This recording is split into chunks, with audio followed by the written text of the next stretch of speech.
Հաշվի առնվել այն փաստը, որ ներկայապահին բոլոր օրենսդրական կարգավորումներով, բոլոր իրավակարգավորումներով, բոլոր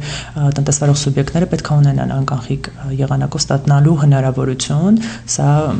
բացառված է, որ քաղաքացուն մերժեն անկանխիկ եղանակով ստանալու հնարավորության մասով,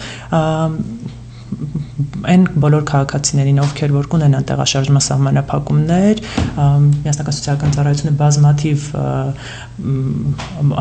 բոլոր հարմար տարբերակներով, լրատվական կայքերով եւ բոլոր լրատվական միջոցներով հայտնել է արդեն իր պատրաստակամությունը օգնելու նրանց այս հարցում։ Բանկերի հետ բանակցությունների շրջանակներում արդեն ունենք հաստատված այն բանկերի անունները, որոնք հայտնել են իրենց պատրաստակամությունը մասնակցելու այս գործընթացին, ու իրենց այդ բանակցությունների արդյունքում որոշվել է, որ այն քաղաքացիները, ովքեր որ կունենան տեղաշարժման սահմանափակումներ, իրենց համար բանկային քարտի առաքումը կիրականացվի տոն։ Խոսքը վերաբերում է բացառապես տեղաշարժման սահմանափակում ունեցողներին։